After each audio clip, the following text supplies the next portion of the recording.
Klik tombol berikut untuk mendapatkan update ilmu yang insya Allah bermanfaat.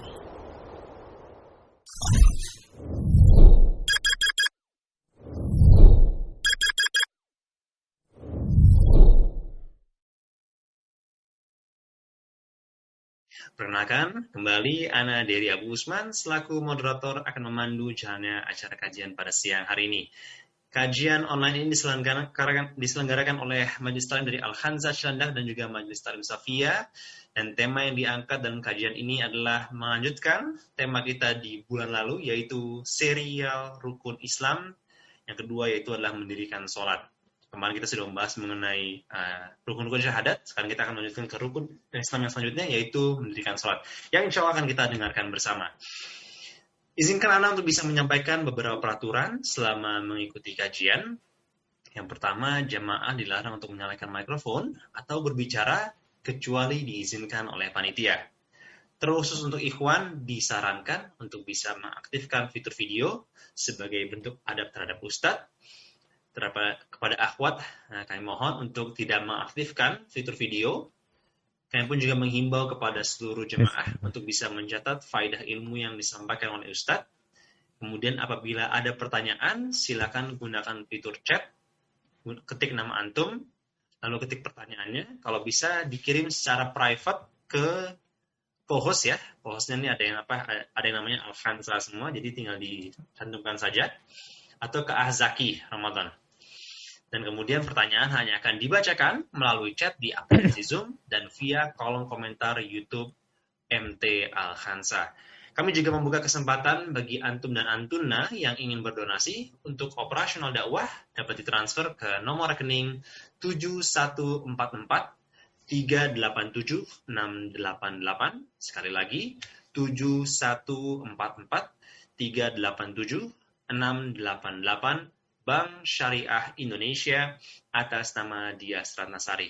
Baik jamaah sekalian, untuk mengefisiensikan waktu kita pada siang hari ini, langsung saja kita mulai kegiatan ini kepada Ustadzuna, bunda kita tercinta, Dr. Syafiq Riza Basalama MA Hafizullah Ta'ala. Tafadhol, kami persilakan Ustaz. Jazakumullah khairan. Assalamualaikum warahmatullahi wabarakatuh. Alhamdulillah alladzi bini'matihi tatimmus salihat. Segala puji bagi Allah Jalla Jalaluh yang karena nikmatnya kebaikan-kebaikan menjadi sempurna. Ribuan tahun yang lalu, bertepatan dengan tanggal yang kita hari ini berada di dalamnya, tanggal 10 Muharram, pasukan Fir'aun telah berhasil mengejar Nabi Musa bersama kaum. Di mana Nabi Musa bersama kaumnya untuk menyeberang. Dan pasukan Fir'aun sudah melihat mereka. Namun Allah Jalla Jalaluh tidak pernah ingkar janji. Pasti dia menolong orang-orang yang beriman. Dan tatkala kaum Nabi Musa putus asa, ada kekhawatiran dan kecemasan, mereka merasa nggak mungkin kita selamat. Ini Fir'aun udah kelihatan kita bersama bala tentara. Mereka mengatakan inna lamudraku, pasti kita dihabisi muslim.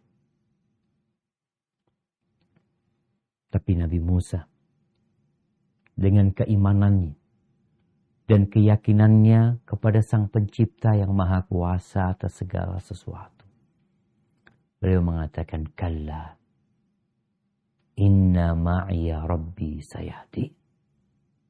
Gak mungkin. Gak mungkin. Sekali-kali gak mungkin Fir'aun bisa menghabisi kita. Sesungguhnya bersamaku ada Rabbku yang bakal memberikan petunjuk. Dan akhirnya Allah perintahkan kepada Nabi Musa alaihissalam untuk memukulkan tongkatnya di laut. Subhanallah. laut itu terbelah menjadi 12 jala. Akhirnya Allah selamatkan Nabi Musa dan ditenggelamkanlah Fir'aun bersama pasukan. Itulah cerita awal kenapa kita disyariatkan puasa tanggal 10 Muharram. Ketika Nabi alaihi salatu wassalam hijrah ke kota Madinah, beliau mendapati orang-orang Yahudi berpuasa tanggal 10 ini. Lalu ditanyakan kepada mereka kenapa mereka puasa. Maka mereka mengatakan, "Dzaka yaum najjallahu fihi Musa." Itu hari Allah menyelamatkan Nabi Musa dan membinasakan musuh. Maka mereka berpuasa sebagai bentuk syukur kepada Allah Jalla Jalaluhu. Maka Nabi kita Muhammad alaihi salatu wassalam, apa sikap beliau terhadap kemenangan saudaranya Nabi Musa? Maka beliau mengatakan, "Nahnu ahaqqu bi Musa minhum."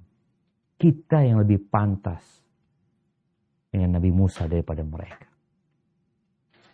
Dan kita lihat bagaimana keterikatan umat ini dengan Nabi Musa. Hari ini kita akan berbincang tentang sholat. Bagaimana Nabi Musa mengatakan kepada Nabi kita Muhammad alaihissalam ketika diwajibkan sholat 50 waktu untuk meminta keringanan kepada Allah SWT. Maka kita berpuasa di hari ini sebagai bentuk syukur kepada Allah Azza wa Jal. Dan ternyata puasa Asyura ini memiliki fadilah dihapuskan dosa 1 tahun. Kemudian di akhir hayatnya, kalau tadi di awal kedatangan Nabi ke kota Madinah, di akhir hayatnya Nabi SAW mengatakan, kalau aku hidup sampai tahun depan, aku akan puasa tanggal 9-nya, hari kemarin. Supaya nggak sama sama orang-orang Yahudi. Yang kemarin udah puasa, Alhamdulillah. Berarti dia puasa 2 hari. Tapi yang kemarin nggak puasa, Ustaz, anak puasa tanggal 10-nya doang, nggak apa-apa. Tapi kalau engkau memang ingin menyelisihi Yahudi, bisa ditambah 1 hari lagi. Berpuasa tanggal 11 Muharram. Allahumma salli wa sallim ala sayyidina wa maulana Muhammadin wa ala alihi wa ashabihi ajma'in. Amma ba'd. Ahibati fillah. Bicara rukun Islam yang kedua. Salat. Apa sih sholat itu? Mungkin sebagian orang yang baru masuk Islam atau hendak masuk Islam, dia akan bertanya, sholat itu apa? Sholat itu berasal dari kata as-sholah yang bahasa Arabnya artinya doa.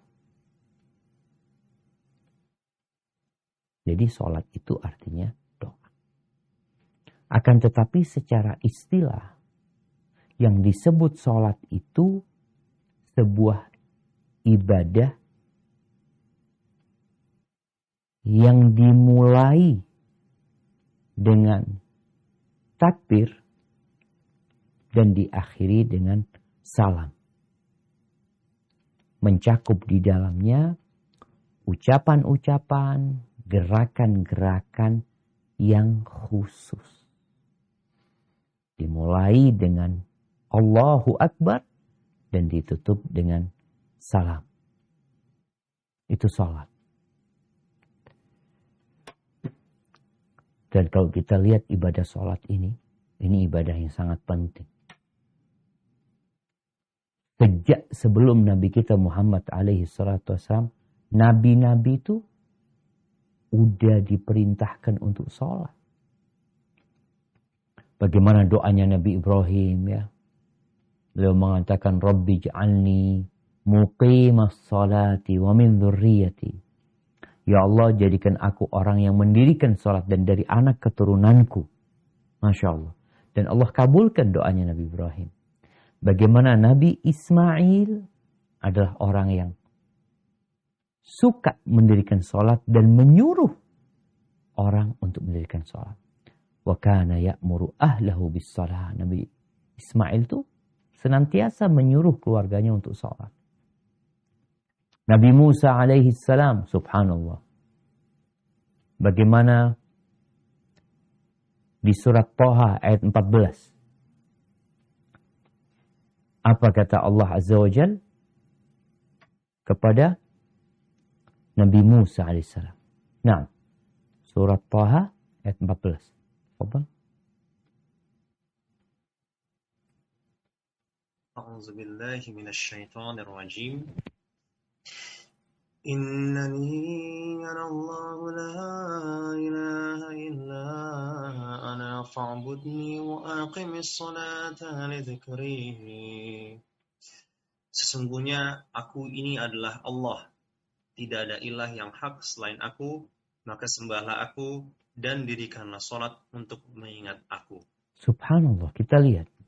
Di awal-awal wahyu yang turun kepada Nabi Musa alaihissalam, Allah perintahkan kepadanya untuk mentauhidkan Allah. Setelah itu, wa aqimis salata li dzikri.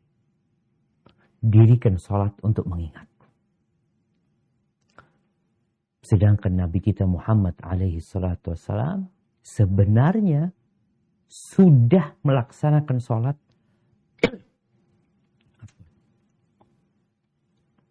sejak awal. Bagaimana Allah Azza wa Jal turunkan surat Al-Muzammil. Ya ayyuhal muzammil. Qumil layla illa qalila. Nisfahu aw inqus minhu qalila. Aw zid alaihi warattilil Qur'ana tartila. Tapi itu sholat malam. Adapun sholat yang 5 waktu ini disyariatkan kepada Nabi kita Muhammad alaihi salatu wassalam setelah meninggalnya pamannya, setelah meninggalnya istrinya Khadijah radhiyallahu taala anha, di mana prosesnya syariat sholat 5 waktu ini bukan di bumi, tapi di atas langit yang ketujuh.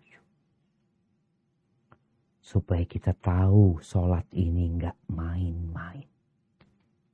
Allah bisa saja mewahyukan kepada Jibril alaihi salam agar menyampaikan kepada Nabi Muhammad alaihi salatu wassalam diwajibkan sholat 5 waktu. Selesai. Seperti kewajiban puasa, kewajiban zakat, kewajiban haji. Tapi untuk sholat, Nabi sendiri yang berangkat.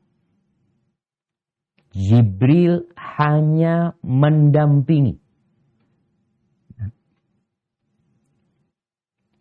Bagaimana Rasul Sallallahu Alaihi Wasallam berangkat dari Mekah menuju ke Urshalim, ke Ilya, ke Al-Quds. Dari sana beliau menuju ke Sidratul Muntaha. Beliau melewatin para nabi di langit pertama, kedua, ketiga, keempat, kelima, keenam, ketujuh. Di keenam ketemu sama Nabi Musa alaihi salam. Kemudian di ketujuh ketemu sama Nabi Ibrahim alaihi salam. Kemudian berangkat menuju Sidratul Muntaha. Subhanallah. Ya, banyak sekali ya. Kalau bicara ayat-ayat yang menjelaskan tentang kewajiban sholat ini, subhanallah. Di surat An-Nisa ayat 103. Apa kata Allah Azza wa Jal? Nah. فَإِذَا قَضَيْتُمُ الصَّلَاةَ فَاذْكُرُوا اللَّهَ قِيَامًا وَقُعُودًا وَعَلَى جُنُوبِكُمْ فَإِذَا اطْمَأْنَنْتُمْ فَأَقِيمُوا الصَّلَاةَ إِنَّ الصَّلَاةَ كَانَتْ عَلَى الْمُؤْمِنِينَ كِتَابًا مَوْقُوتًا. Maka apabila kamu telah menyelesaikan sholatmu, ingatlah Allah di waktu berdiri, di waktu duduk, dan di waktu berbaring. Kemudian apabila kamu telah merasa aman, maka dirikanlah sholat itu sebagaimana biasa. Sesungguhnya sholat itu adalah kewajiban yang ditentukan waktunya atas orang-orang yang beriman. Subhanallah. Jadi kewajiban ini untuk orang-orang yang beriman. Dan kewajiban ini ada waktunya. Sehingga mereka yang menjalankan kewajiban ini sebelum waktunya atau lewat waktunya, maka sholatnya nggak diterima. Dan banyak ayat-ayat yang berkaitan dengan sholat. Ya aqimus sholat wa atuz zakah. Dirikan sholat, tunaikan zakat. Bahkan ada satu ayat yang berada di surat Al-Bayyinah. Di ayat 5. Di surat Al-Bayyinah ayat 5. Apa kata Allah Azza wa Jalla? وَمَا أُمِرُوا إِلَّا لِيَعْبُدُوا اللَّهَ مُخْلِصِينَ لَهُ الدِّينَ حُنَفَاءَ وَيُقِيمُوا الصَّلَاةَ وَيُؤْتُوا الزَّكَاةَ وَذَلِكَ دِينُ الْقَيِّمَةِ. Padahal mereka tidak disuruh kecuali supaya menyembah Allah dengan memurnikan ketaatan kepadanya dalam menjalankan agama yang lurus, dan supaya mereka mendirikan sholat dan menunaikan zakat. Dan yang demikian itulah agama yang lurus. Nah, jemaah. Kalau ada orang agamanya lurus tapi nggak sholat, gimana dia? Ketika Rasul Shallallahu Alaihi Wasallam ditanya oleh Jibril dalam hadis Umar bin Khattab radhiyallahu anhu, akhbirni anil Islam. Kabarkan kepada aku, Islam itu apa sih? Islam ini gimana? Di masa sekarang, ada orang-orang yang berusaha untuk mengaburkan makna Islam. Ini ada satu kelompok yang mereka mengatakan semua agama sama. Bahkan mereka bercerita. Salah satu tokoh mereka bangun masjid. Mereka bangun masjid, yang bangun itu non-muslim. Setelah non-muslim ini bangun masjid buat seorang ustadz, ya, seorang kiai. Dibangunkan tuh masjid dengan biaya beberapa miliar. Orang yang bangun masjid ini kepingin masuk Islam. Ngomong sama ustadznya, saya kok kepingin masuk Islam ya? Oh, bapak itu sudah Islam, kata dia. Subhanallah. Apa dia nggak belajar? Nih hadis yang menjelaskan Islam itu apa? An tashhada an la ilaha illallah wa anna Muhammad Rasulullah.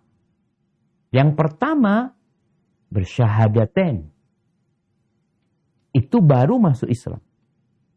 Yang kedua, wa tuqimas shalah. Mendirikan salat. Yang ketiga, bayar zakat. Yang keempat, puasa Ramadan. Yang kelima, haji. Itu Islam. Namun, kelompok-kelompok tersebut memang hadir di tengah-tengah umat Islam untuk menjadi mesin penghancur Islam. Mereka ingin memadamkan cahaya Allah Azza wa Jalla. Tapi Allah akan menyempurnakan cahayanya.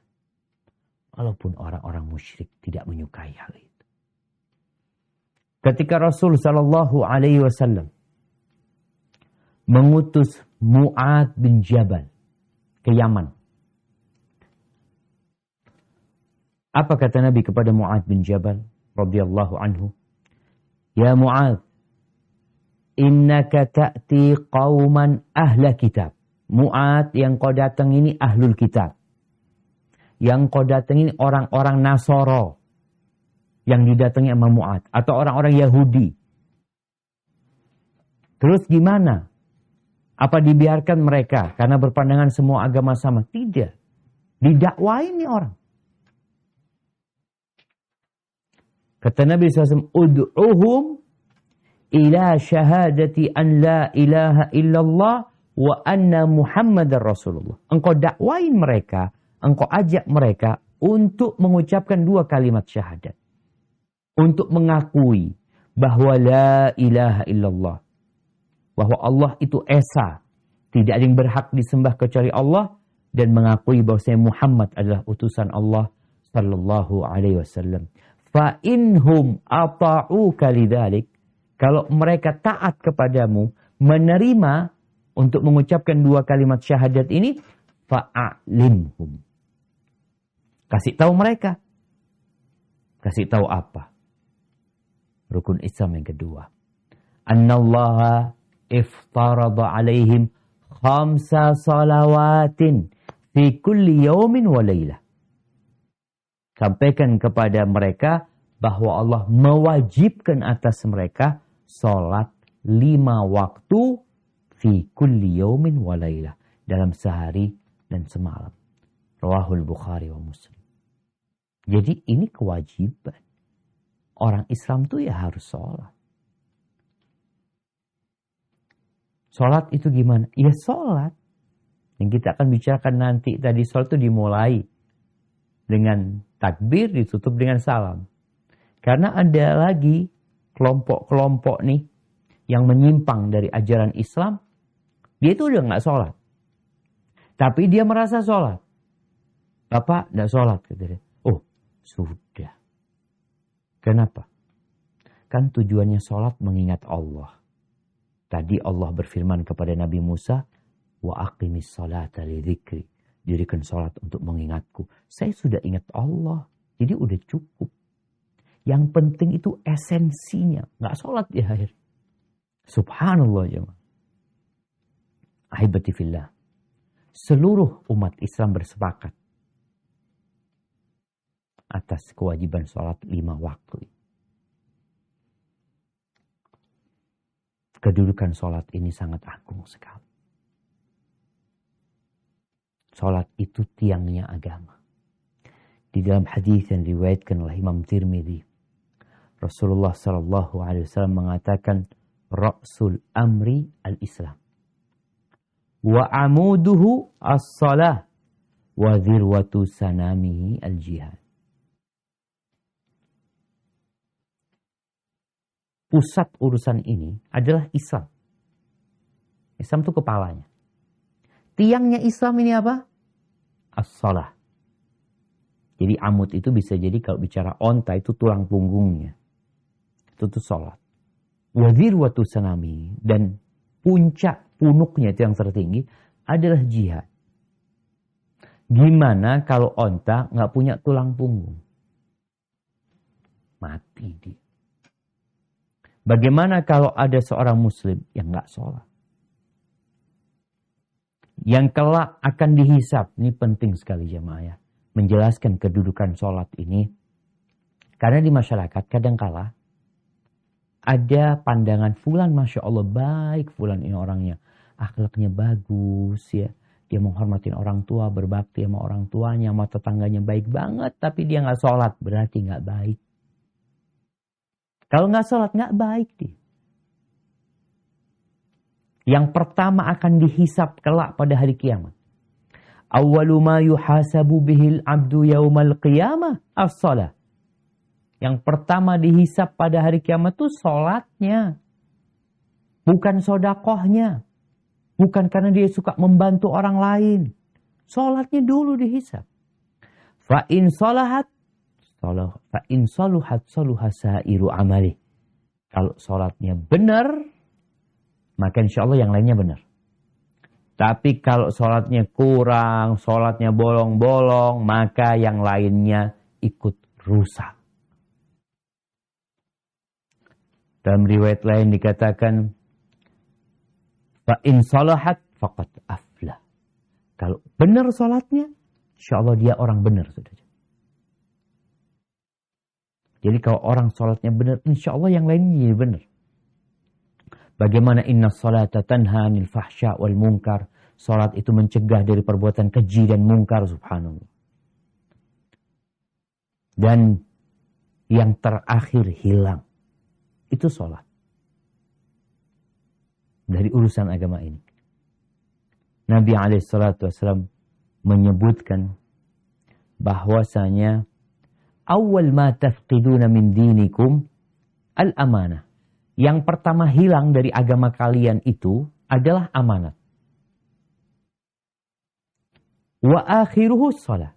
Dan yang terakhir yang hilang tuh sholatnya. Artinya orang kadangkala udah nggak amanat tapi masih sholat. Alhamdulillah dia masih sholat.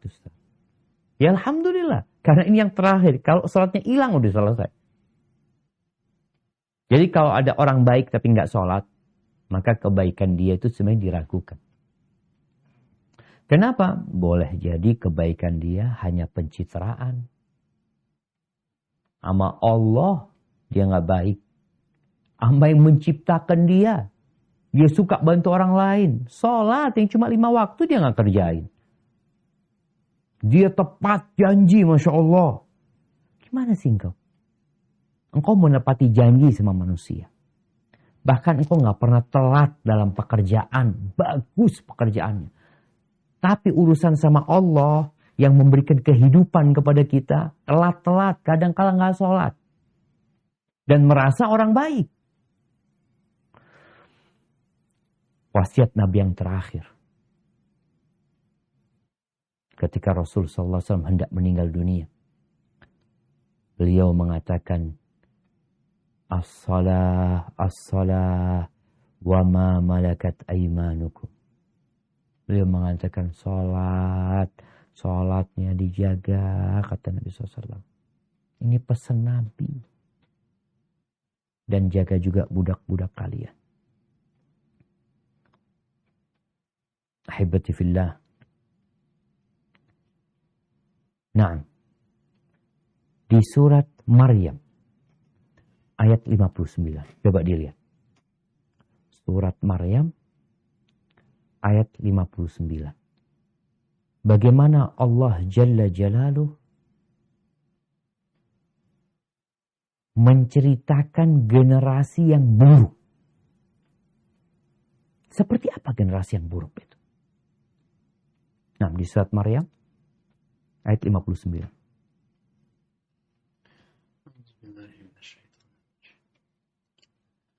فخالف من بعدهم خلف أضاعوا الصلاة واتبعوا الشهوات فسوف يلقون غيا. Maka datanglah sesudah mereka pengganti yang jelek, yang menyia-nyiakan sholat dan memperturutkan hawa nafsu, maka mereka kelak akan menemui kesesatan. Subhanallah. Kita lihat mereka menyia-nyiakan sholat. Akan ada generasi yang mungkin secara dunia maju. Secara kedisiplinan hebat. Tapi sebenarnya mereka adalah generasi yang buruk. Mereka mengikuti syahwat mereka.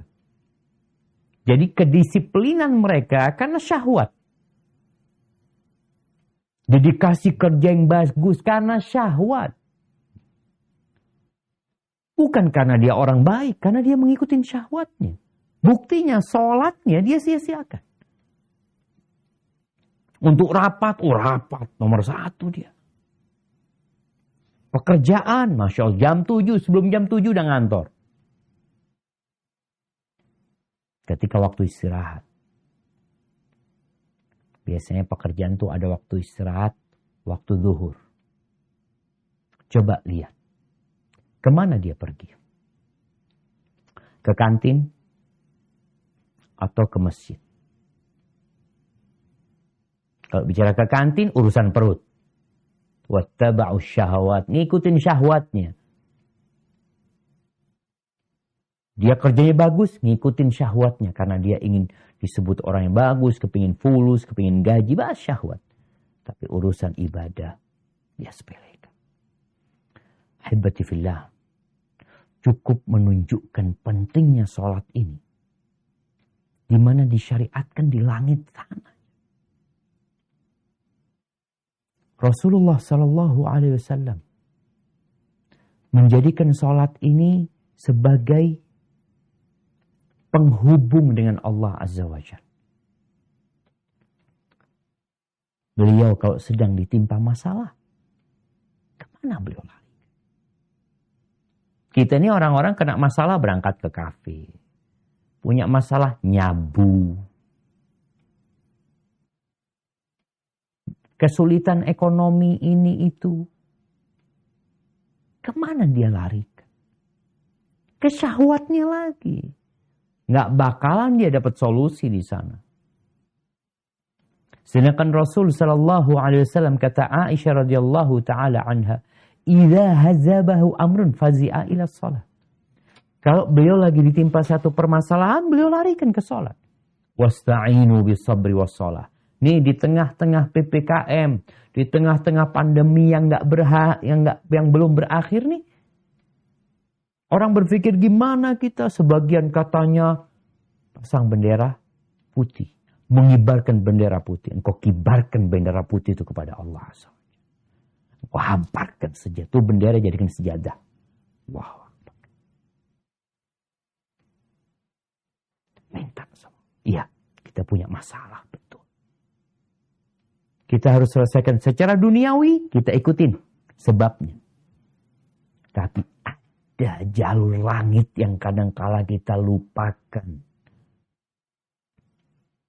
Bagaimana sholat ini menjaga dari perbuatan keji dan mungkar. Ahibati fillah. Siapa yang wajib sholat? Kewajiban sholat ini untuk siapa? Yang pertama, sholat ini wajib buat setiap muslim yang udah baligh, yang berakal. Karena ada muslim baligh nggak ada akalnya, gila dia, maka dia nggak wajib sholat. Laki-laki atau perempuan wajib tuh, nggak laki nggak perempuan wajib untuk mendirikan sholat. Hanya perempuan kalau datang bulan nggak wajib sholat. Atau dia nifas nggak wajib sholat. Ya Allah. Betapa besarnya rahmat Allah. Kasih sayang Allah kepada wanita. Dibedain nih perempuan. Supaya mereka yang menyeru kepada persamaan gender tahu bagaimana Islam menyikapi perempuan dengan istimewa. Bukan dieksploitasi itu perempuan, bukan disuruh jadi budak seks, bukan disuruh cari fulus, tapi dimuliakan tuh perempuan. Dalam urusan ibadah, kalau datang bulan nggak wajib sholat. Kenapa? Allah tahu sakit dia. Nggak enak tubuhnya. Allah nggak wajibkan sholat. Ketika dia datang bulan, ketika dia lahiran, dia nifas. Bagaimana proses melahirkan? Setelah melahirkan, kondisi tubuhnya, subhanallah. Dia nggak diwajibkan sholat. Bukankah ini bentuk kasih sayang Islam kepada wanita?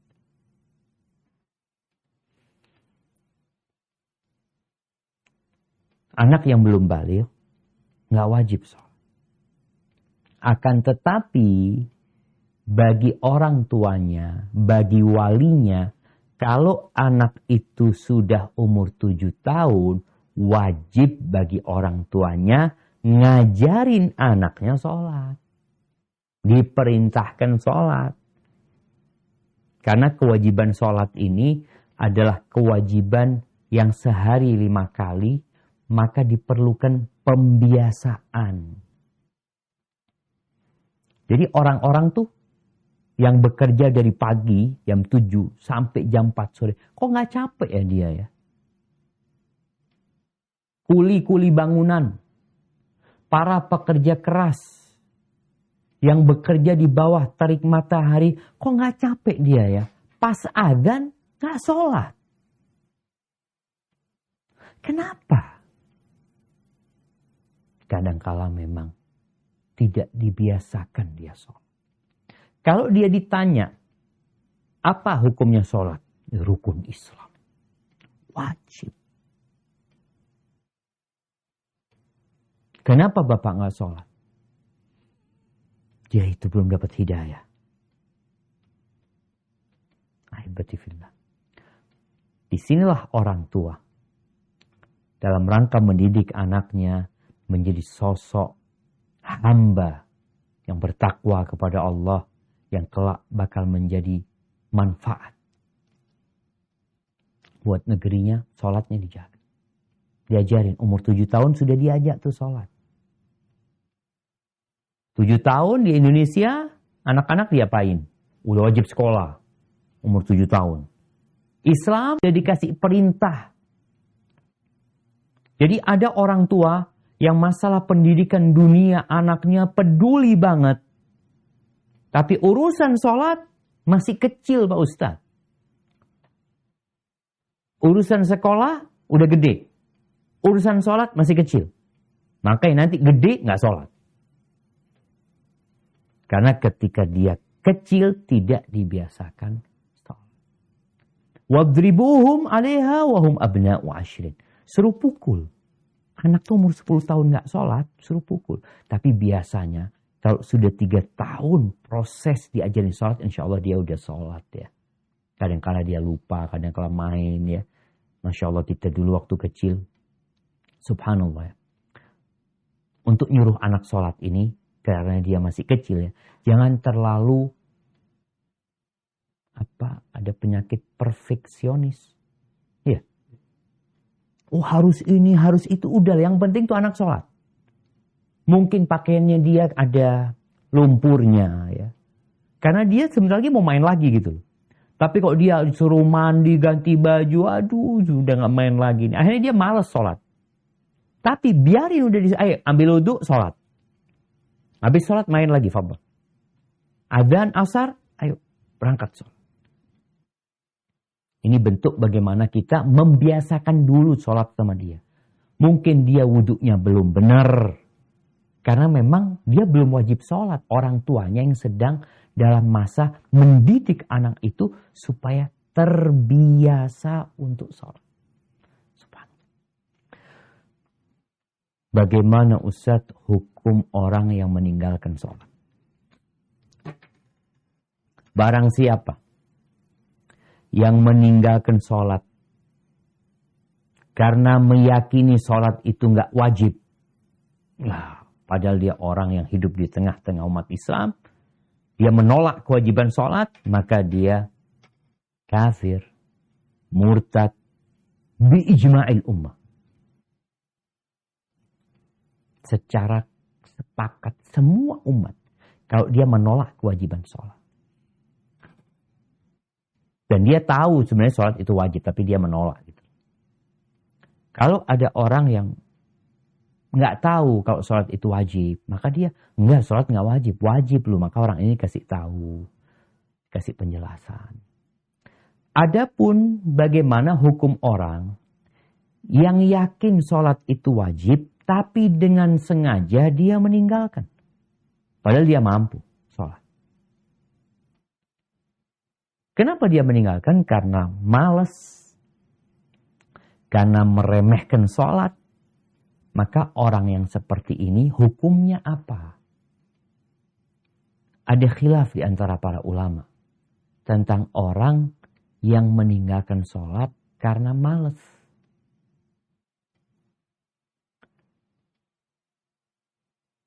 Al-Malikiyah dan Syafi'iyah. Dalam madhab Maliki dan dalam madhab Syafi'i yang dianut di Indonesia. Bahwa yang meninggalkan sholat karena malas dibunuh hukumnya.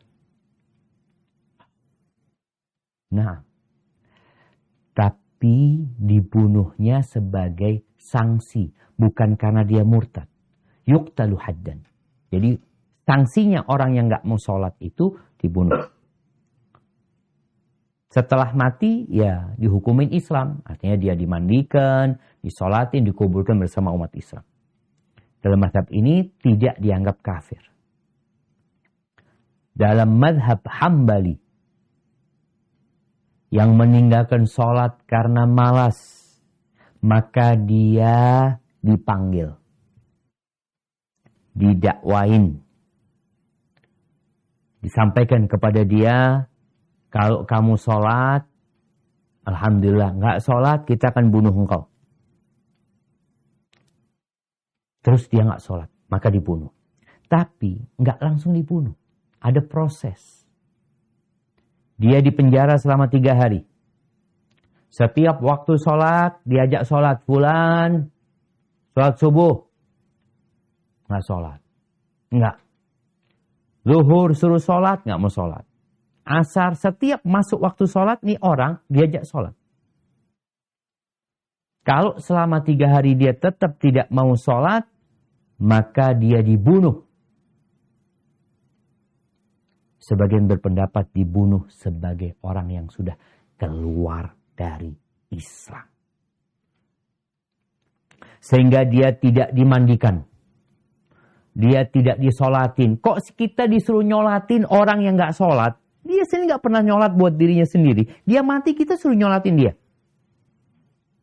Gak disolatin nih orang. Kemudian tidak dikuburkan di kuburan umat Islam. Di mana? Udah bikinkan jurang. Lemparkan ke sana. Subhanallah. Ini pendapat sebagian ulama Hanabilah. Dalam pendapat Hanafi, dipenjara tuh orang sampai sholat. Ini menunjukkan gak main-main jemaah. Jadi kalau bicara hadis-hadis yang berkaitan dengan sholat ini. Seperti hadis al-ahdul ladzi bainana wa bainahum as-shalah. Faman tarakaha faqad kafar. Yang membedakan kita sama mereka itu sholat. Yang gak sholat udah kafir gitu. Jadi meninggalkan sholat ini lebih berdosa daripada berzina. Jadi ada orang yang mungkin dia gak berzina, alhamdulillah. Tapi dia nggak sholat. Engkau tahu, engkau meninggalkan sholat ini lebih parah daripada berzina. Keislamanmu itu diragukan. Menurut sebagian madhab itu, kalau engkau mati, engkau nggak disolatin. Oleh karena itu, kenapa untuk sholat ini selalu dikumandangkan azan 5 waktu? Untuk mengingatkan manusia.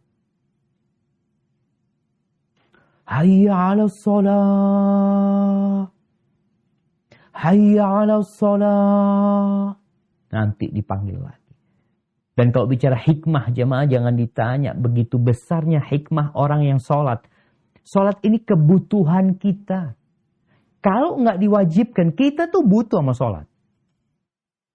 Seperti kebutuhanmu dengan pekerjaan. Engkau diwajibkan bekerja di tempat itu enggak. Tapi kenapa engkau kerja? Kenapa kau meninggalkan rumahmu? Kenapa engkau rela naik motor, jalan kaki, naik bus, naik kereta, dari Bogor ke Jakarta, dari Bekasi ke Jakarta? Dalam rangka apa? Cari duit. Emangnya wajib engkau kerja di Jakarta? Enggak. Kenapa engkau lakukan itu? Butuh. Jadikan sholat itu kebutuhan. Karena kita benar-benar butuh. Dunia akhirat. Tubuh kita nih tercipta dari 2 bahan, dari 2. Tanah, ruh. Makanannya tanah ini, tadi engkau makan nasi, makan apa, itu. Makanannya ruh ini ibadah. Sholat ini. Kita perlu menjalin hubungan baik dengan Sang Pencipta. Ahibati fillah. Abdullah bin Syaqiq Al-Uqaili, dia mengatakan, kana ashabu Muhammadin sallallahu alaihi wasallam para sahabat Nabi itu, la yarawna syai'an minal a'mal. Mereka tidak melihat dari amalan yang kalau ditinggalkan orang itu kufur selain sholat. Jadi kalau orang nggak puasa, ya tidak dikatakan keluar dari Islam. Orang itu nggak mau membayar zakat, tidak dikatakan, nggak dipandang keluar dari Islam. Tapi kalau udah berhenti sholat, maka dipandang oleh mereka itu sebuah kekufuran. Ahibati fillah, waktunya. Waktu sholat ini tadi kita sempat ingatkan, apa hikmahnya? Kok 5 waktu? Sebenarnya 50 waktu. Tapi Allah kasih keringanan. Kalau 50 waktu, bayangin 24 jam berarti kita tiap setengah jam sholat. Tapi Allah bikin 5 waktu. Waktu zuhur itu sejak tergelincirnya matahari. Dulu belum ada jam. Pakai apa? Pakai matahari. Ketika tergelincir matahari, sampai bayangan itu sama dengan wujud aslinya. Ketika matahari di atas tuh nggak ada bayangan tuh. Kemudian matahari tergelincir. Mataharinya tergelincir ke arah barat, maka bayangannya akan ke timur ya. Maka ketika bayangan kita seperti kita, itu masuk waktu asar.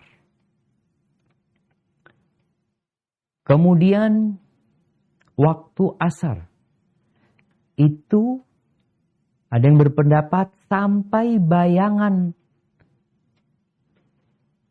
setiap sesuatu itu double. 2 kali lipat panjang. Ana umpamanya 160. Bayangan tadi masuk waktu asar bayangannya 160. Biasanya orang dulu itu pakai apa? Pakai tiang ya, pakai tiang. Pakai tiang. Jadi dia bisa tahu bayangannya ini sama ya. Nanti ketika bayangannya 2 kali lipat mereka udah bisa ukur tuh. Itu disebutkan udah keluar waktu asar. Sebagian berpendapat setelah itu masih ada waktu tapi waktu darurat sampai matahari tenggelam. Kemudian waktu maghrib. Dari sejak tenggelamnya matahari sampai hilangnya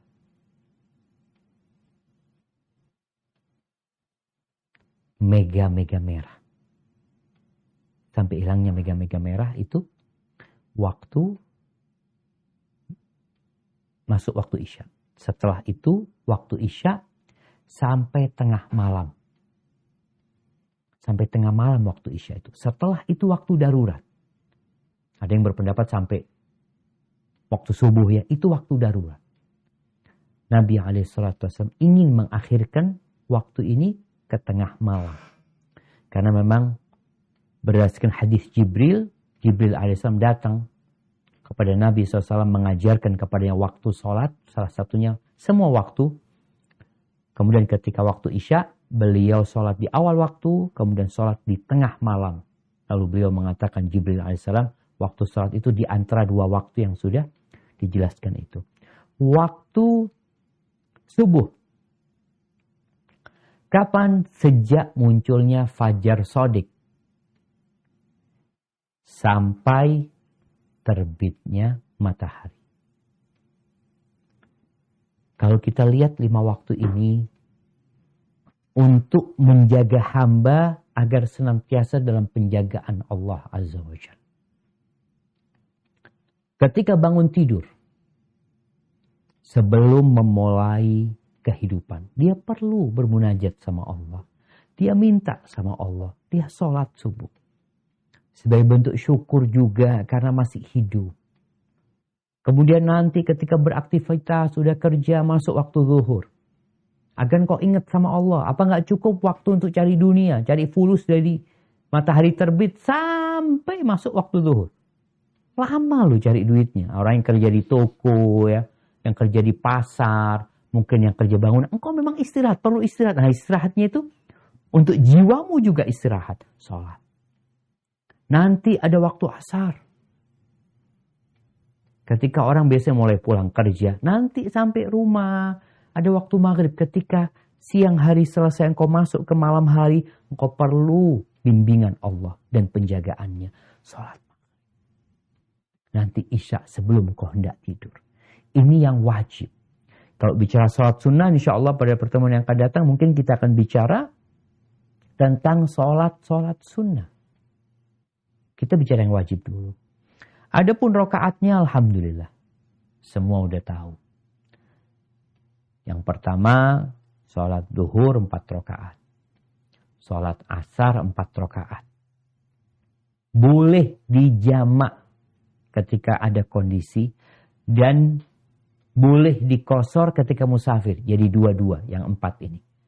Tapi kalau di tempat, nggak ada apa-apa, maka sholatnya tetap di waktunya.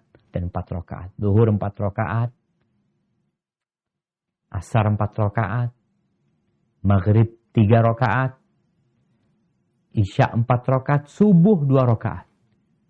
Ustaz, kok 17 Ustaz ya? Apa karena 17 Agustus? Kadangkala ada orang-orang yang menggatuk-gatukkan ya. Mencocok. Ada cocok logi ini gitu. Wallahu a'lam bishawab ya. Yang jelas, seperti itu yang disyariatkan. Dan kita tidak akan mendapati rakaat sholat ini di dalam Al-Quranul Karim. Kalau waktunya masih kita dapatin.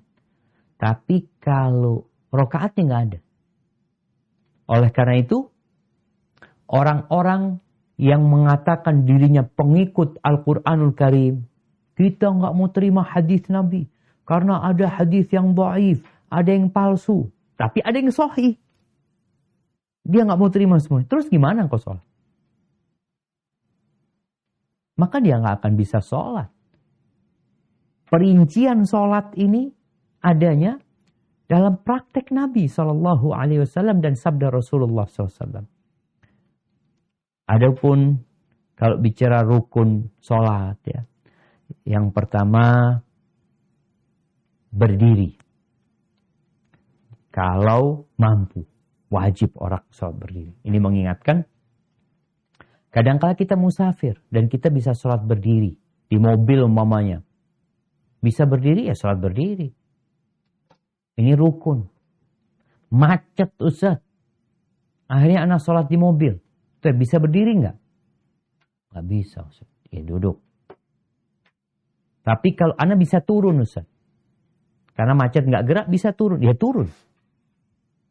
Karena termasuk rukun itu harus berdiri. Ini untuk sholat wajib. Setelah itu takbiratul ihram. Allahu Akbar. Masuk ke sholat. Jadi ingat ketika kita masbuk. Melihat imamnya sudah ruku. Kita takbir. Bukan takbir ruku. Kalau kita takbirnya niat takbir ruku. Sholat kita nggak sah. Kadang-kadang kan udah telat, imamnya udah ruku. Allahu Akbar kita ruku.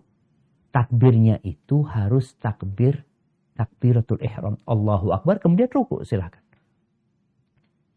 Yang ketiga, baca Al-Fatihah. Jadi kalau ada orang baru masuk Islam, nggak bisa baca Al-Fatihah, ya udah baca apa aja.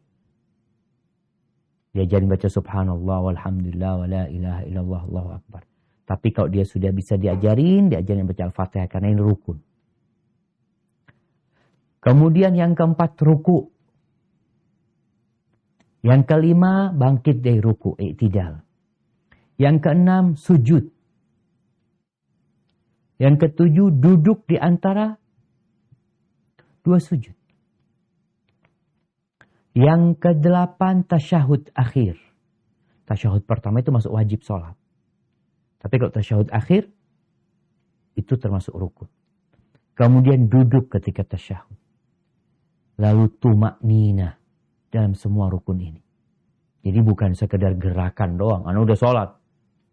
Ana udah takbiratul ihram.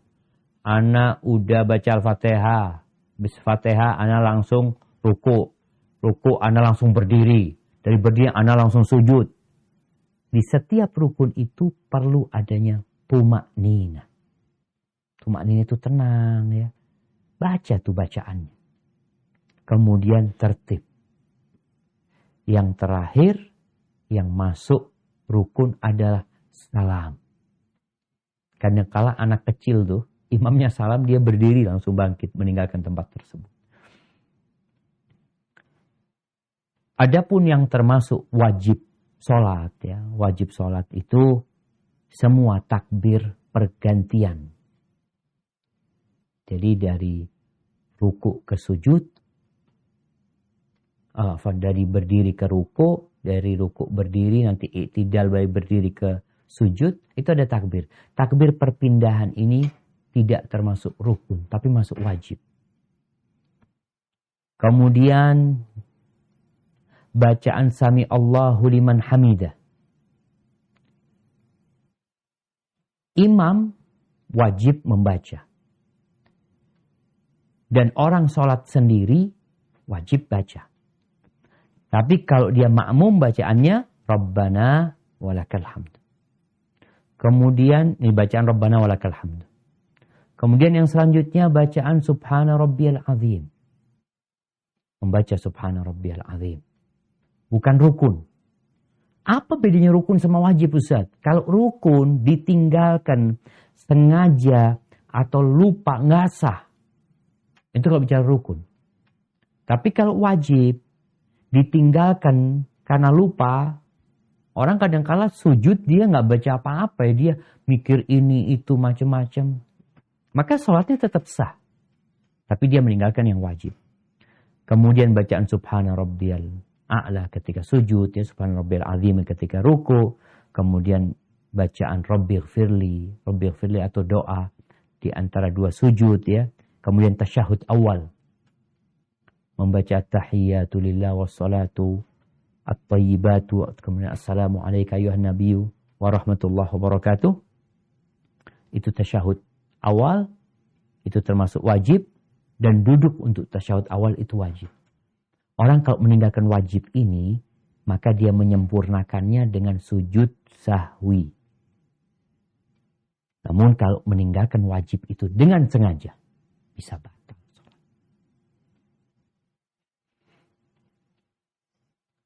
Apa saja yang membatalkan sholat? Udah sholat, alhamdulillah Zat, anak udah sholat. Tapi harus tahu, ternyata sholat ini bisa batal.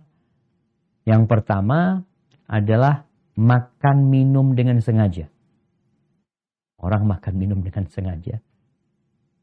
Kadangkala dia, kalau lupa nggak apa-apa. Dia sholat, dia kadangkala orang nggak khusyuk ya, di kantongnya dilihat ada permen, kemudian dia makan. Dia lupa nggak apa-apa. Tapi kalau makan dengan sengaja, maka batal sholatnya. Ngomong dengan sengaja di dalam sholat, tanpa ada maslahat yang menuntut dia, maka dapat membatalkan sholatnya. Gerak yang banyak. Gerak yang banyak itu kalau orang lihat nih orang, kayaknya ini orang sedang ngapain orang, ya ternyata sholat. Dia gerak gini-gini macam-macam. Tapi kalau gerak yang dibutuhkan, umpamanya dia sedang menggaruk ya, memang ada yang perlu digaruk ya, atau dia memperbaiki sarungnya yang mau jatuh atau apa, insya Allah nggak ada masalah. Kemudian meninggalkan rukun sholat atau syarat dengan sengaja tanpa uzur, seperti sholat tanpa berwudu atau sholat nggak menghadap ke kiblat, maka sholatnya nggak sah. Tertawa yang membatalkan sholat ini yang sampai keluar suara. Barakallahu fiik, itu yang berkaitan dengan sholat ya. Insya Allah kita mungkin kalau ada kesempatan kita akan membahas tentang sholat sunnah ya. Untuk menyempurnakan sholat wajib kita. Kenapa? Karena yang pertama dihisab itu sholat. Sholat ini diterima kalau akal kita ada dengan sholat kita.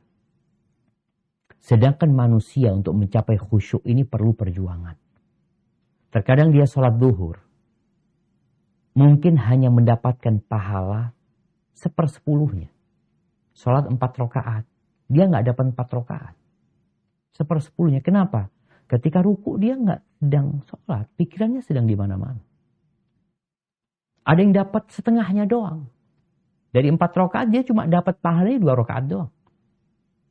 Maka untuk menyempurnakan, karena itu yang awal dihisab adalah dengan sholat sunnah. Kelak akan ditanyakan pada hari kiamat ketika hisab. Hallahu min tatawu. Apakah dia punya sholat sunnah? Kalau ada, maka sholat sunnah ini akan digunakan untuk menambal yang robek-robek dari sholat dia. Hada wallahu a'lam bishawab. Itu yang dapat kita sampaikan pada kesempatan kali ini.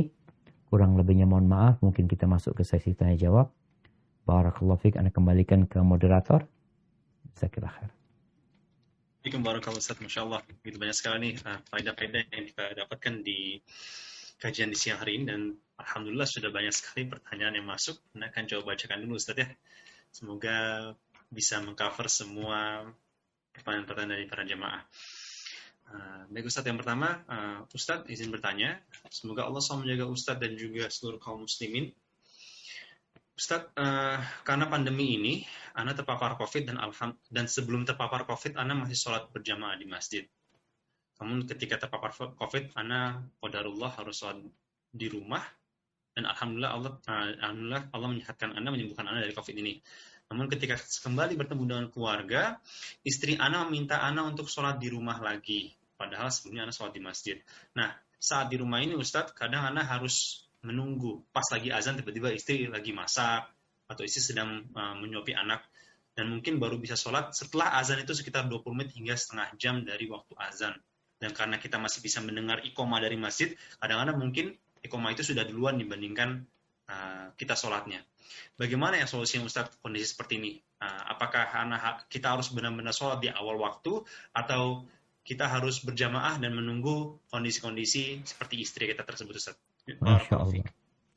Barakallahu fiik. Subhanallah jamaah.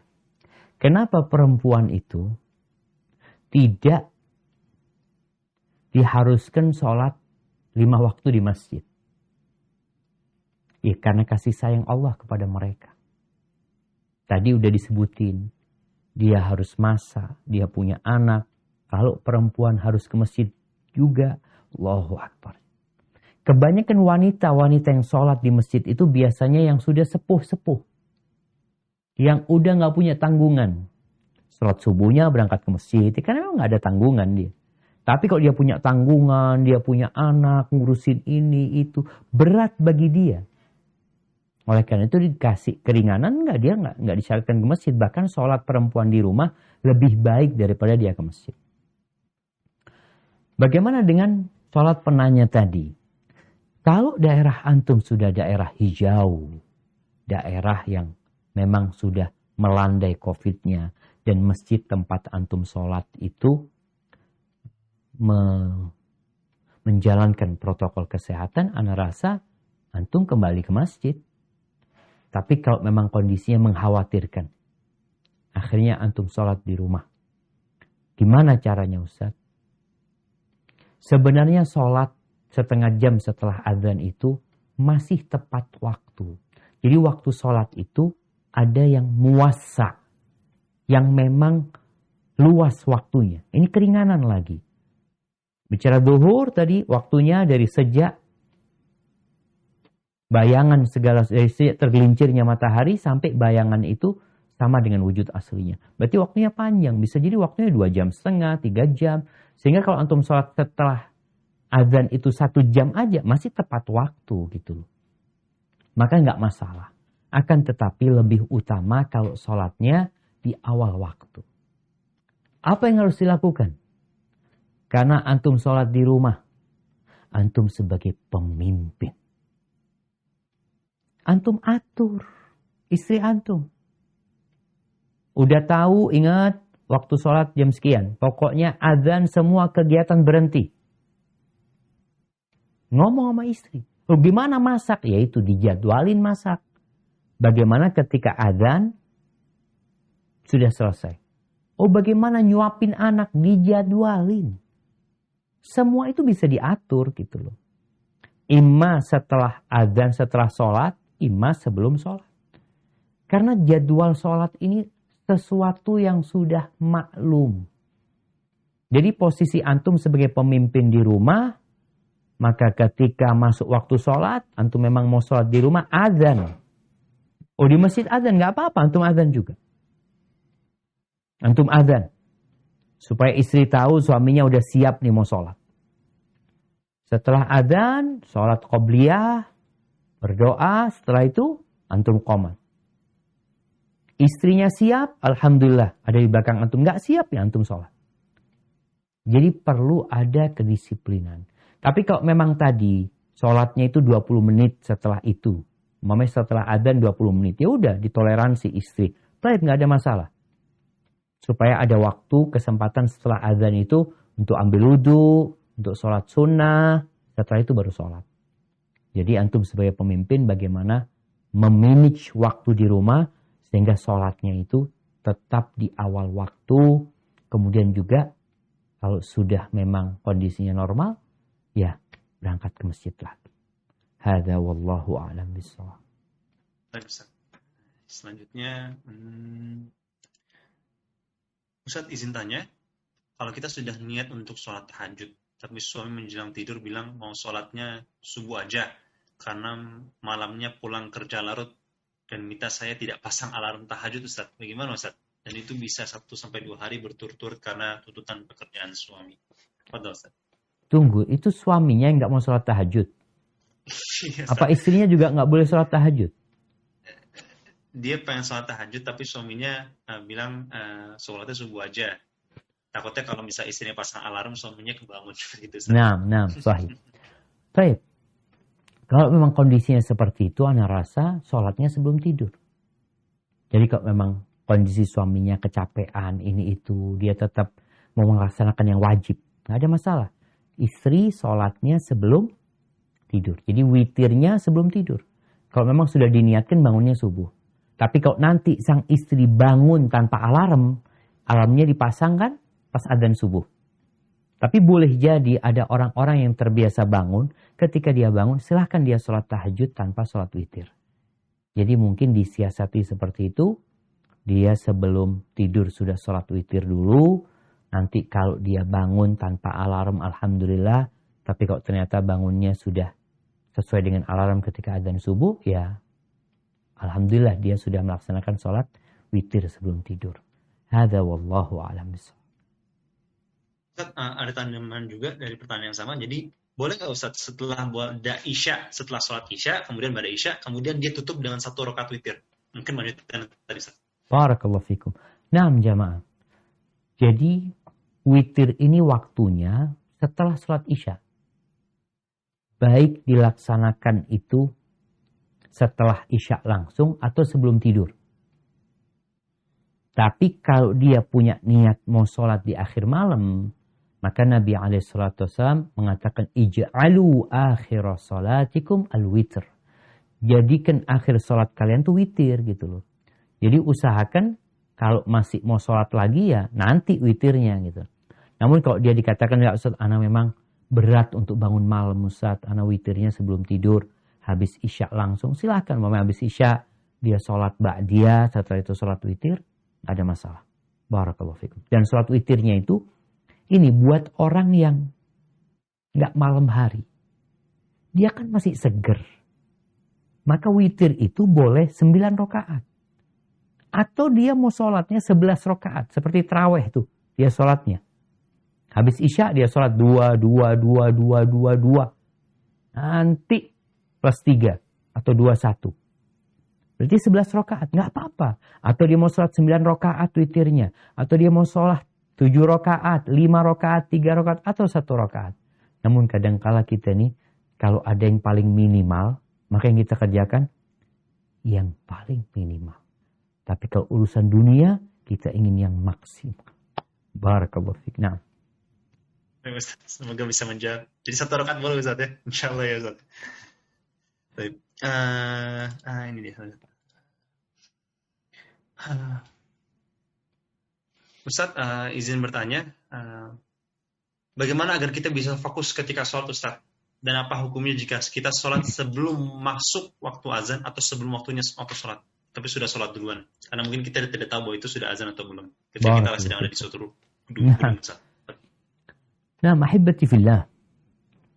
Yang pertama, nah jawab yang kedua tadi. Berkaitan dengan sholat sebelum waktunya. Tadi kita mendengar firman Allah dibacakan, Inna salata kanat alal mu'minina kitaban mawquta. Salat itu adalah kewajiban atas orang-orang beriman yang sudah ditetapkan waktunya. Sehingga kalau salat sebelum waktunya atau selesai waktunya nggak diterima. Kecuali kalau setelah waktu itu karena lupa. Tapi sebelum waktu itu syaratnya adalah masuk waktu sholat itu. Jadi syarat sahnya sholat itu masuk waktu. Gimana kalau nggak tahu, Ustaz? Ana sholat. Tahu-tahu ya Allah ternyata belum masuk waktu. Ya ganti sholatnya yang tadi nggak sah gitu.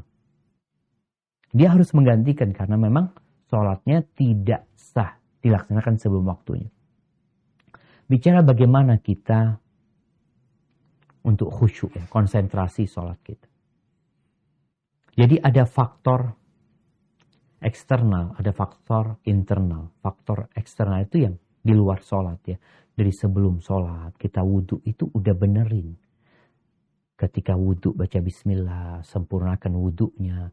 Selesai wudhu baca doa setelah wudhu sambil dihayati maknanya. Kemudian ketika dia di masjid atau perempuan ketika di rumah, usahakan dia menghindari hubungan dengan dunia dulu. Kadangkala udah ambil wudhu, pegang handphone lagi. Setelah pegang handphone, masih baca berita lagi. Habis baca berita, masih telepon. Usahakan waktu sebelum sholat itu memang pengkondisian. Jadi seakan-akan jiwa kita dikarantina dalam waktu beberapa menit untuk masuk ke dalam ibadah yang sangat agung. Sehingga biasanya kalau orang itu sudah mengkondisikan dirinya, tatkala dia Allahu Akbar, dia akan benar-benar konsentrasi. Ustadz, biasanya Ustadz, kalau lagi ada perlu ya, lagi kena musibah ini itu, jadi khusyuk sholatnya. Nah, maka buatlah keperluanmu selalu sama Allah SWT. Kalau urusan dunia, kita perlunya kadang-kadang. Kalau lagi ada perlu nih mau beli ini itu atau anak mau masuk kuliah, perlunya ada momentumnya. Tapi kalau keperluan kita untuk diselamatkan dari api neraka, itu tiap hari. Sehingga salah satu cara kita supaya kita khusyuk, kita harus ingat dengan neraka. Kita ingat dengan kematian. Mungkin mati nanti. Ingat dengan dosa-dosa kita. Kita berharap diampuni sama Allah Azza wa Jalla. Jadi adanya hajat yang mendesak itu biasanya membuat orang itu khusyuk. Maka buat hajat itu karena memang kita selalu punya hajat sama Allah Azza wa Jalla. Yang gak pernah berhenti. Nabi tiap hari mengatakan Allahumma inni a'udzubika min adzabil qabr. Ketika sholat. Ya Allah, aku berlindung kepadamu dari azab. Wa min adzabi jahannam. Ketika sholat. Jadi ada yang memang ditakutin gitu loh. Aku ini beribadah karena aku memang mencari sesuatu. Aku mengejar sesuatu. Aku perlu sesuatu. Aku ingin berlindung dari sesuatu. Wa min fitnatil mahya wal mamat. Dari fitnah kehidupan dan kematian. Wa min syarri fitnatil masihid dajjal. Dan dari kejahatan fitnah Masih Dajjal. Jadi ketakutan dengan adanya Al-Masih Dajjal itu juga membuat kita jadi lebih khusyuk untuk sholatnya. Itu bicara faktor eksternal. Tadi kalau internalnya tadi menghayati bacaannya ya. Ketika ruku kita kalau bisa memaknai bacaan ruku. Gerakannya juga difahami. Engkau sedang ngapain ya? Gerakan seperti itu engkau sedang ngapain? Kita sedang merunduk kepada Allah. Hadza wallahu a'lam bishawab. Ustaz.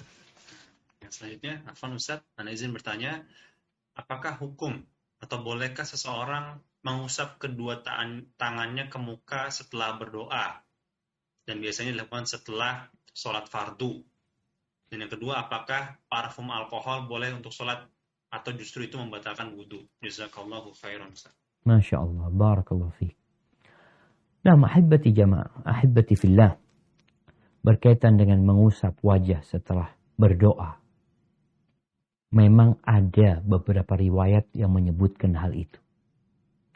Tapi kebanyakan ulama mendhaifkan hadis-hadis itu. Yang lebih sering dilihat oleh para sahabat, Nabi nggak mengusap wajah. Mengangkat tangan, iya. Bahkan disebutkan bagaimana nih.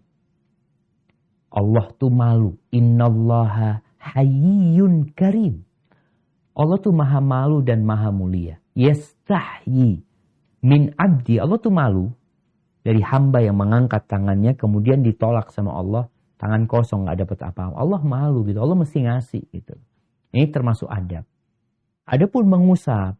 Dari banyaknya riwayat-riwayat Nabi berdoa dilihat oleh para sahabat. Ketika Jumat beliau berdoa umpamanya. Ketika istisqa beliau berdoa. Memohon kepada Allah Azza wa Jal. Tidak disebutkan di situ beliau mengusap wajahnya. Walaupun ada beberapa riwayat yang menyebutkan tentang mengusap wajah. Jadi ana lihat yang lebih kuat adalah tidak perlu mengusap wajahnya. Tapi engkau perlu memohon kepada Allah dengan mengangkat tangan. Kalaupun ada orang yang akhirnya mengusap wajahnya karena dia melihat hadis-hadis itu. Dia pun berkaitan dengan parfum. Di mana Rasul Shallallahu Alaihi Wasallam cinta sekali sama parfum. Bahkan beliau selalu wangi. Alaihi salatu wassalam. Bagaimana dengan parfum dengan alkohol? Ini mungkin muncul karena khamr itu haram. Khamr itu yang mengandung alkohol. Alkohol itu bukan khamr ya, tapi khamr itu mengandung alkohol. Baik, apakah khamr itu najis? Ini diperselisihkan oleh para ulama. Khamr itu haram. Jadi ada sebuah kaidah, semua yang najis itu haram. Tapi tidak semua yang haram itu najis. Khamr haram, najis apa tidak? Di sini ada khilaf di antara para ulama. Sebagian ulama mengatakan najis karena Allah mengatakan fa innahu rijs, najis. Najis perbuatan apa najis bendanya? Kalau najis bendanya berarti kita harus cuci gitu loh. Yang lebih kuat, enggak, dia itu enggak najis. Sehingga kalau bicara alkohol, alkohol enggak najis. Parfum yang beralkohol enggak najis. Kita kadang membersihkan sesuatu dengan alkohol umpamanya, bukan berarti akhirnya ada najis di tangan kita. Ya insya Allah nggak ada masalah.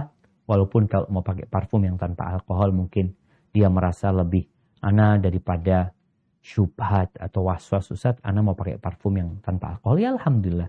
Karena juga sekarang alhamdulillah banyak sekali parfum-parfum yang dijual tanpa alkohol ya, yang disebut bibitnya itu. Mungkin seperti itu. Wallahu a'lam. Selanjutnya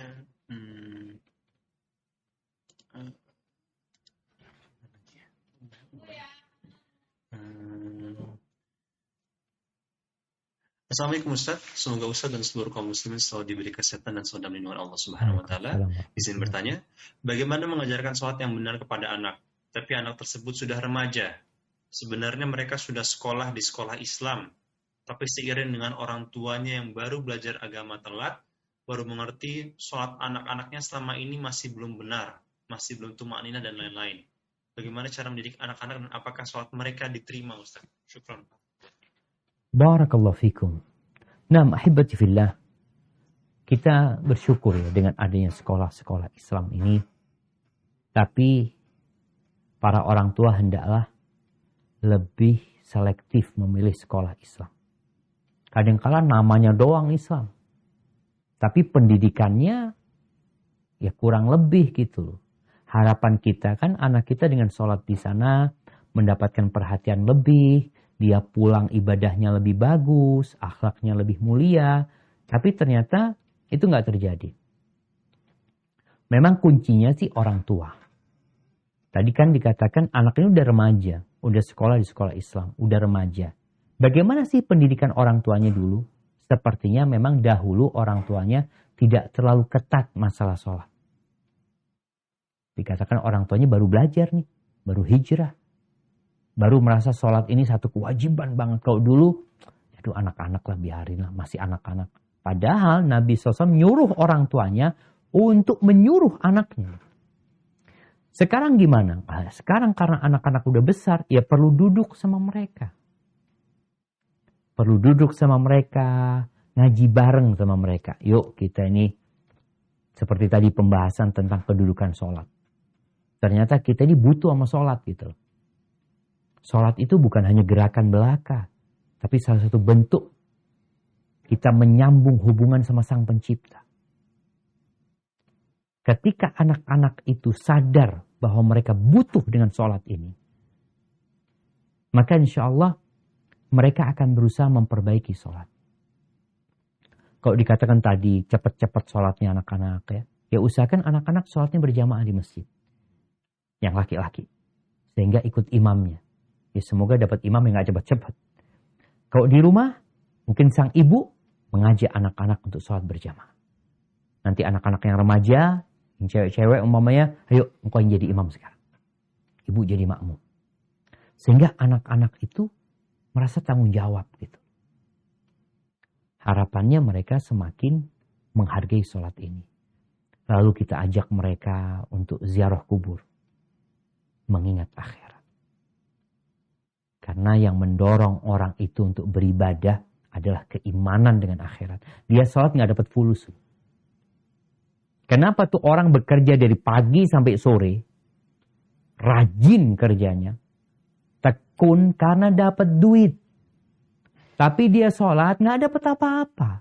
Apakah setelah sholat tahu-tahu di bawah sejadahnya ada fulus 100.000? Nggak ada. Apakah kalau dia sholat tahajud di bawah fulusnya jadi 1 juta? Nggak ada, nggak dapat apa-apa dia. Bayangan dia memang nggak dapat apa-apa. Tapi seorang yang beriman tahu kehidupan ini akan berakhir. Aku akan mendapatkan balasannya nanti gitu loh. Bagaimana sekarang menumbuhkan ini di diri anak-anak kita? Bagaimana Nabi SAW jamaah mengatakan kepada Bilal, Qum ya Bilal fa'arih Nabi Salah. Bilal, bikin kita istirahat dengan sholat ini. Jadi sholat itu tempat istirahat gitu loh. Jadi orang kalau terbebani dengan banyak urusan, larinya kemana? Ke sholat. Ketika sholat seakan-akan beban yang ada di pundaknya itu, dia letakkan di sejadahnya semua. Ya Allah, udah cuma engkau ya Allah yang bisa menyelesaikan urusannya. Jadi selesai sholat, ringan beban dia. Hadza wallahu a'lam bishawab. Nah. Ustaz, yang selanjutnya, Ustaz tadi mengatakan bahwa sholat sunnah itu bisa menambal sholat wajib yang compang-camping. Apakah itu berlaku untuk setiap sholat sunnah? Walaupun sholat sunnahnya juga mungkin belum sempurna. Masih banyak kurang khusyuk. Betul, Ustaz. Barakallahu fikum. Naam jamaah. Subhanallah ya. Ini menarik sekali pertanyaannya jamaah. Iya. Kalau bicara sholat sunnah, sama juga sholat sunnah sama sholat wajib. Maksudnya ketika sholat wajibnya nih, umpamanya dia sholat duhurnya cuma dapat 2 rakaat. Sholatnya 4 rakaat. Tapi dia dapat cuma 2 rakaat. Kurang berarti gitu. Dia sholat sunnahnya ternyata cuma 2 rakaat. Dia sholat sunnahnya. Dan yang diterima itu cuma 1 rakaat.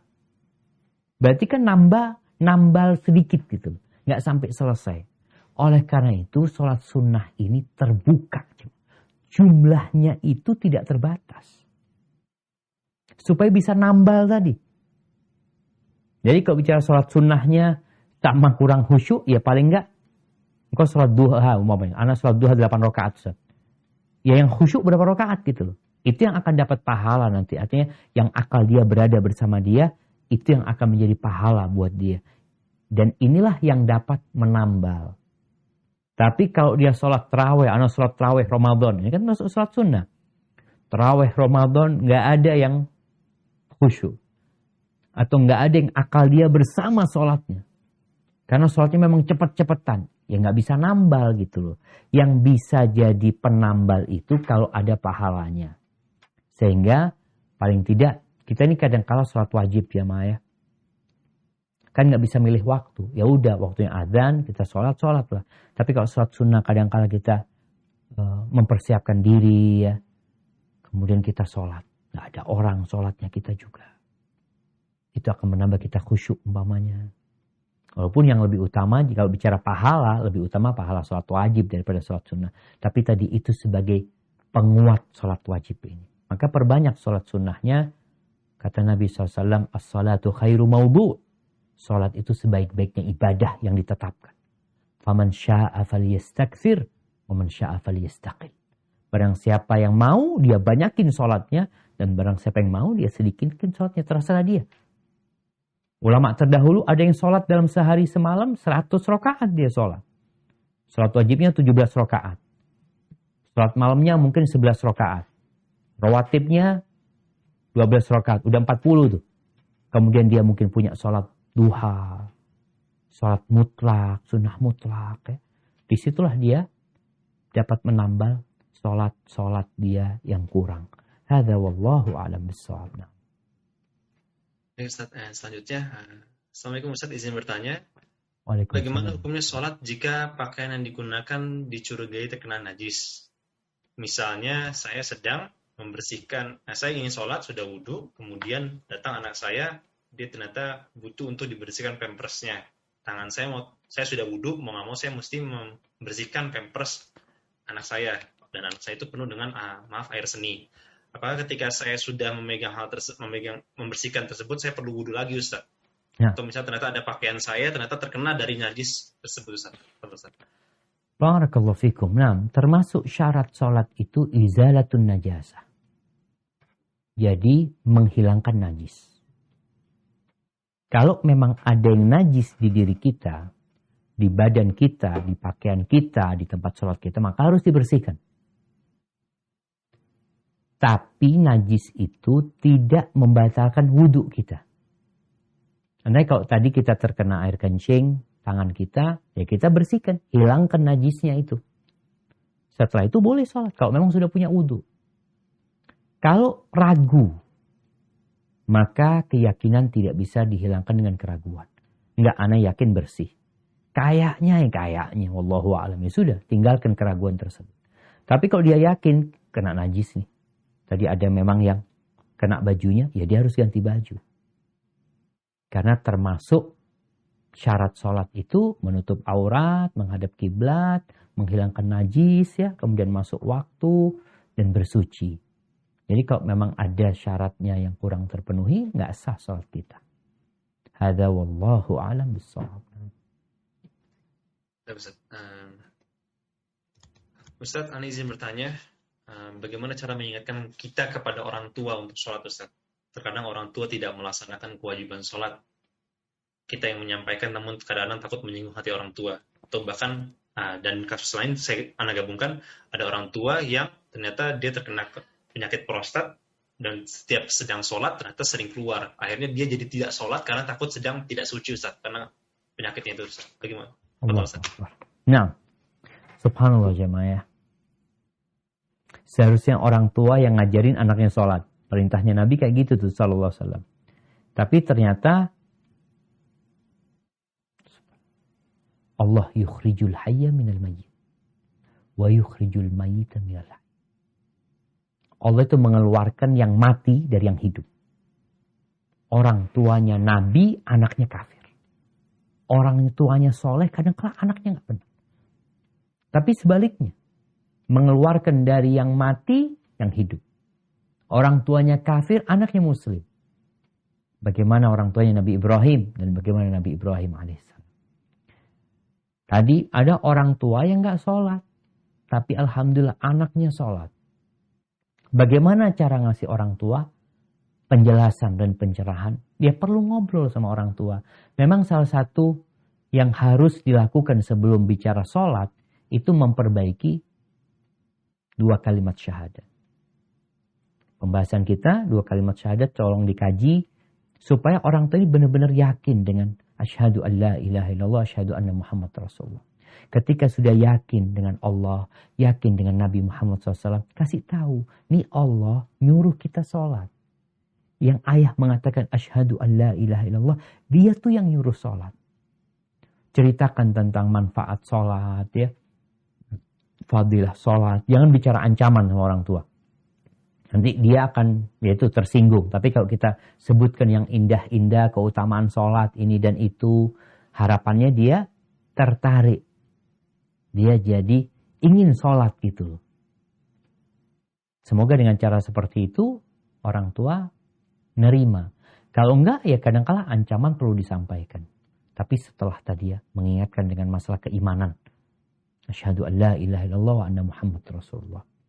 Adapun berkaitan dengan orang yang sakit ya. Kalau orang sakit kemudian dia nggak bisa nahan kencing. Gimana sholatnya? Ya udah.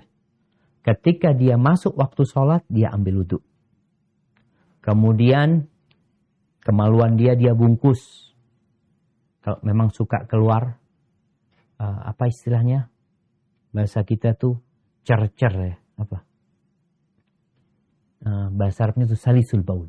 Jadi yang memang nggak terasa keluar tuh air seni itu tanpa niat gitu loh. Maka dibungkus kemaluannya, kemudian dia sholat. Allahu Akbar.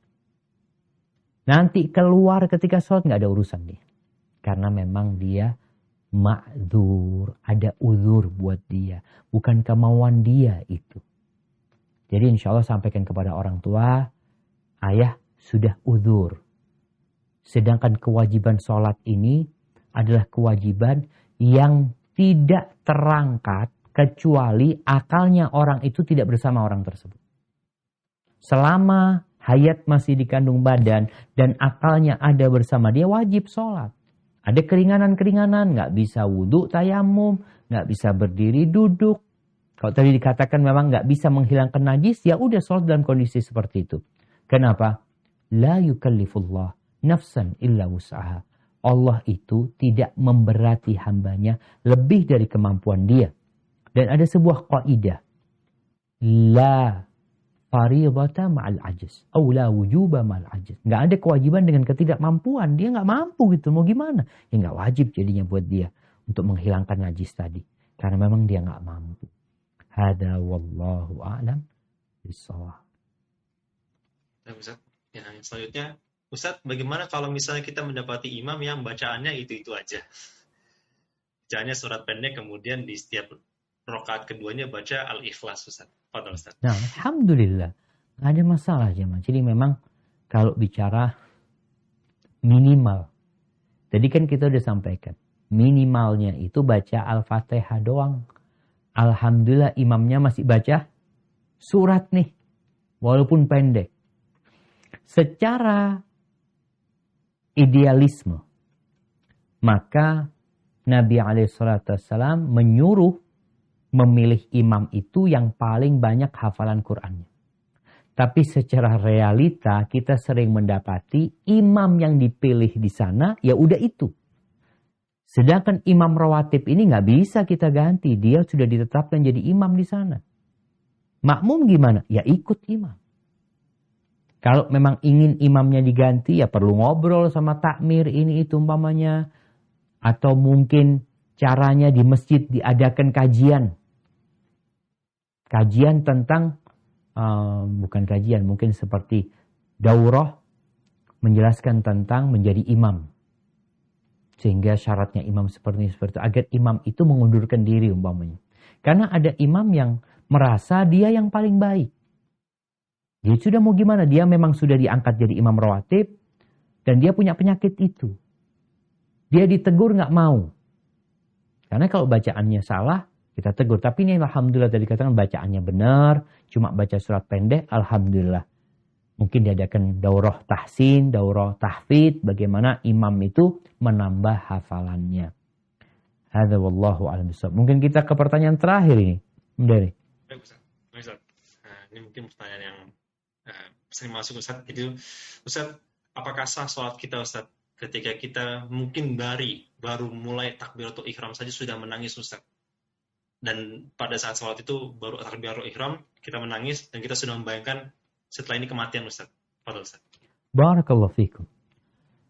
Iya, menangis dalam sholat nggak ada masalah. Selama ketika dia menangis tidak mengeluarkan suara. Jadi dia menangis. Dia tahan ya. Bukan teriak-teriak nangisnya enggak.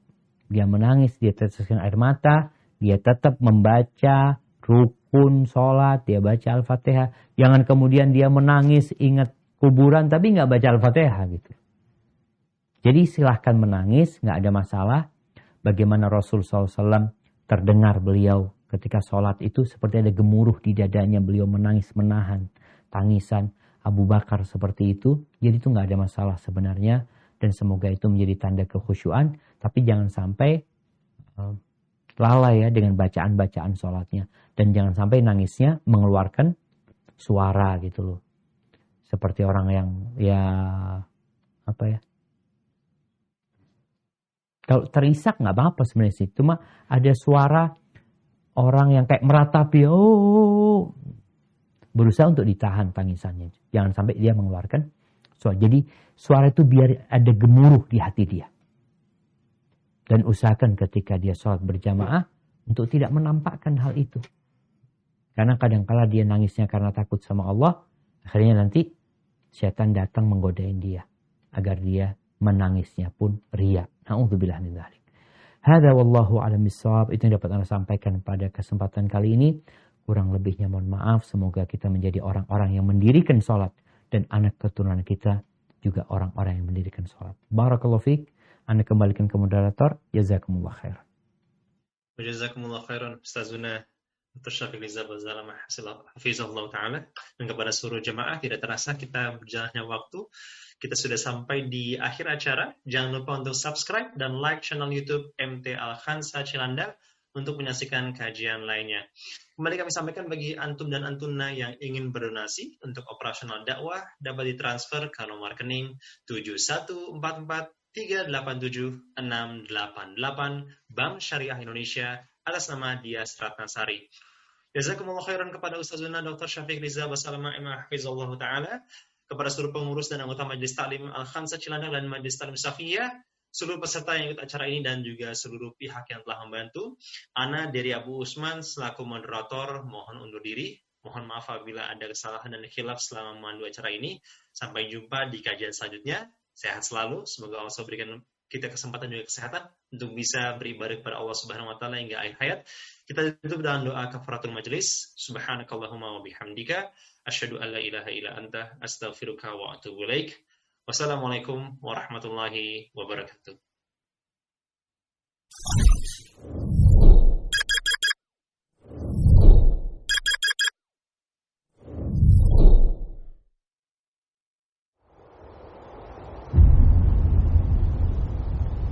Klik tombol berikut untuk mendapatkan update ilmu yang insya Allah bermanfaat.